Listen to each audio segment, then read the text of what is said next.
Diyorsunuz ki işte biz Müslümanların menfaati için en uygun partiyi seçeceğiz. Allah subhanehu ve teala kendi rızası için şirk koşulmasını bağışlamamışken siz kendi menfaatiniz için Allah'a şirk koşmaktan utanmıyor musunuz? Ben size kaynak veriyorum. Hadis söylüyorum. Ayet söylüyorum. Şu tefsirden bakın diyorum. Baktınız mı? Allah'tan korkmuyor musunuz? Allah'tan korkun. Allah'tan korkun.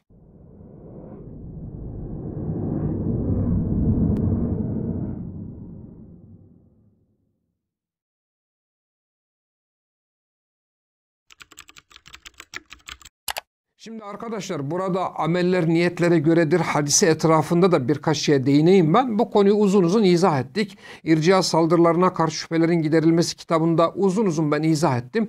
Gerek yok benim kitabıma biz senin kitabını niye okuyalım? Sen haricisin. Tamam git Bukhari'nin Fethül Barisi'ni oku. İmam Nevevi'nin Kastalani şerhini oku. Eskar 40 hadisin. İşte ne bileyim git İbn-i Recep el-Hanbeli'nin Camil Ulum vel Hikem'i oku. Bak kaynak da veriyorum. Yani siz bana saldırırken böyle boş boş sallıyorsunuz. Yok şöyle mi yok böyle mi diye ama bak ben git şu kaynağa bak, şu kaynağa bak, şu kaynağa bak diyorum. İnnemel a'malu bin niyat. Ameller niyetlere göredir. Çok meşhur bir hadistir. Her alim bu hadisle kitabına başlaması lazım denmiştir. İmam Bukhari vahiy nasıl başladı diye bab başlığı atmış. Vahiy nasıl başladı? Niyet hadisiyle başlamıştır. Gidin bir tane şerhine bakın ya. Ya yani cehalette zirveyi zorluyorsunuz. Cehalette zirveyi zorluyorsunuz ve bu zirveden karşınızdakine bağırıyorsunuz. Yani o öyle değil, bu böyle değil. Ya bir tane kaynaktan bu hadise gidin bakın onlarca kaynak var. İnternete girin ameller niyetlere göredir. İslam Ansiklopedisi ameller niyetlere göredir hadisini nasıl yorumlamış? Gidin bakın. Bak bu kitaplar yok değil mi? Diyanet İslam Ansiklopedisi Diya'ya bakın. Ameller, niyetler meselesine bakın. Bu hadisi nasıl yorumlamış bir bakın. Bak ben bütün bu kaynaktakileri açıklıyorum size. İnnemel a'malu bin niyat. Ameller niyetlerledir. Bir, buradaki amellerden kasıt meşru amellerdir. Bitti.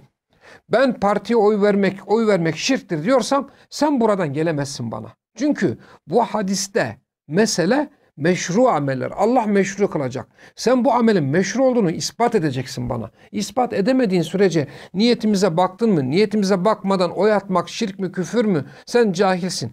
Bunlar boş laf. Bunlar boş laf. Yani bunlar boş laf. Hiçbir ilmi geçerliliği olmayan laflar. Bütün alimler demişlerdir ki bir, meşru ameller iki takdir yapmışlar. Birincisi meşru ameller yani Allah'ın emrettiği veya Allah'ın mübah kıldığı ameller niyetlerle tamam olur veya niyetlerle makbul olur.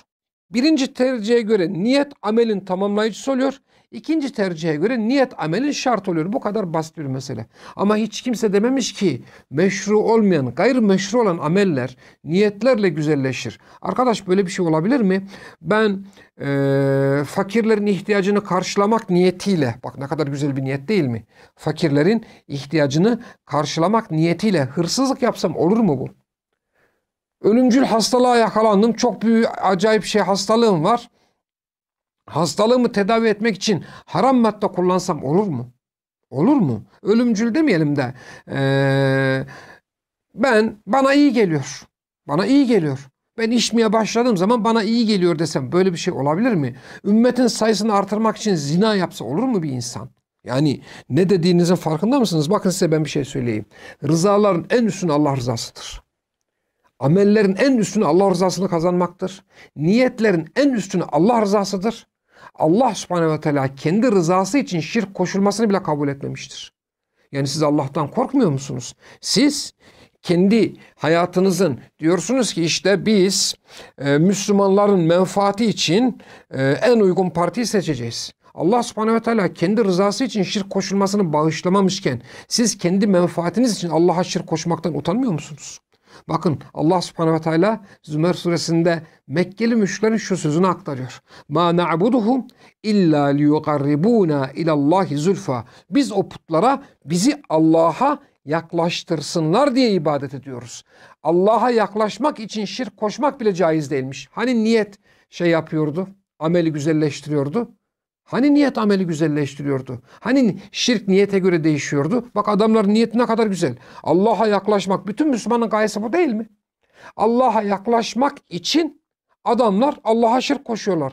Allah kendi rızasını bile şirkte kabul etmiyor.